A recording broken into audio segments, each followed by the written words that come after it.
The World Bank and its sister organization, the International Monetary Fund, are very special organizations.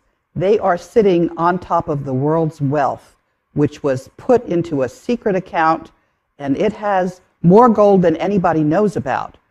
And it is cloaked in secrecy. The bankers do not own that money. It's held in benefit for humanity. The World Bank and the IMF are listed on a special agreement that was signed in 1950 about that. Assets, it's gold. It's more gold than people know about. It's over 1 million metric tons of gold. And the World Bank and the IMF have a special role to play, making sure that that money is spent to the benefit of humanity. So where's the gold? Some people believe that the gold in Fort Knox has disappeared. That's been in question for many years. Congressmen have attempted to get an audit of the gold in Fort Knox. So 1 million metric tons of gold is not something you can just hide. Where would you say that that gold is being stored? 400,000 metric tons are in the Central Bank of the Philippines. There's over 200,000 metric tons in Union Bank of Switzerland.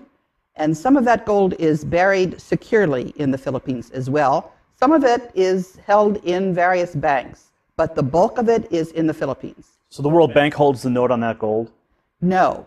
It is in a special trust account that was set up by Ferdinand Marcos, and the authorized signatory is a German banker lawyer by the name of Wolfgang Struck, who also lives in the Philippines. So how do the people get the gold back? If it's their gold and it was taken by these bankers, how do we receive it? That is the question. And they're just sitting there illegally and refusing to relinquish it. Part of the problem is that this gold is cloaked in secrecy. But in the last month, Wolfgang Struck has been publishing all of the documentation. So it's there for people to see. We have the originals. And people just have to make sure that the banks do what they're required to do, which is release the world's wealth.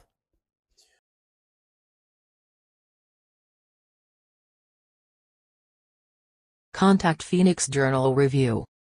Independent confirmation of the Philippines gold.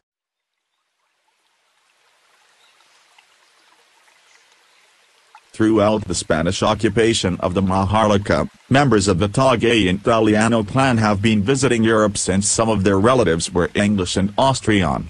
From 1866 to 1898, Prince Julian Maglio Italiano, who became titleholder of OCT 01-4 in 1864, had also been frequenting the Vatican.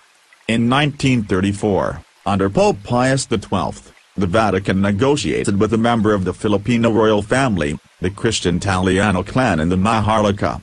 An agreement was reached that 640,000 metric tons of the Italiano gold would be lent to the Pope. This was part of that gold accumulated by the Southeast Asian Srivijayan Majapahit Empire during its glorious reign of 900 years. In 1939, two members of the Italiano family and a Roman Catholic priest, Father Jose Antonio Diaz, brought the gold from Kota Kinabalu, Sabah, to the Vatican. After doing this, Father Diaz went back to the Maharlika and resided in Cabanatuan City. After World War II, he facilitated the safe return of the 640,000 metric tons of gold from the Vatican to the Maharlika. Manuel Acuña Rojas, a relative of the Acuña Tagayan Italiano clan, then a congressman, and Bishop Enrique Sobrepena Sr., in the presence of attorney Lorenzo Tañada, received the gold in Manila.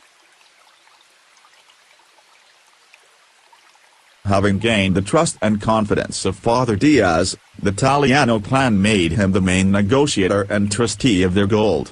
Father Diaz, in turn, hired the services of attorney Ferdinand Marcos, then a highly recommended brilliant young lawyer, having attained notoriety when he successfully defended himself in the Nalundasan case in 1939.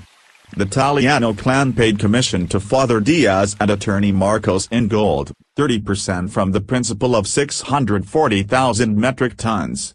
In 1949, The two richest men in the world were Father Jose Antonio Diaz and attorney Ferdinand Marcos.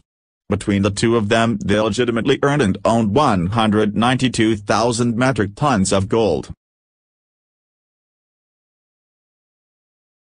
Ferdinand Marcos withdrew their share of the gold from the central bank and minted it, RPCB.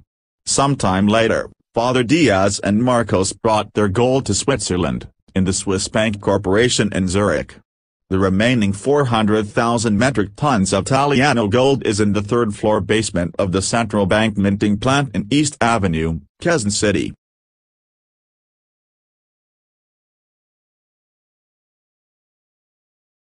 Gold for gold, dollar for dollar, this country, the Maharlika, is the richest country in the world.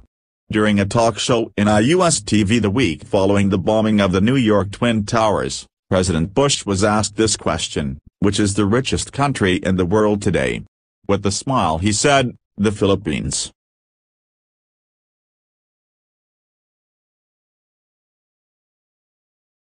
On April 9, 1973, Marcos said, "My earthly goods have been placed in the custody and for the disposition of the Marcos Foundation, dedicated to the welfare of the Filipino people."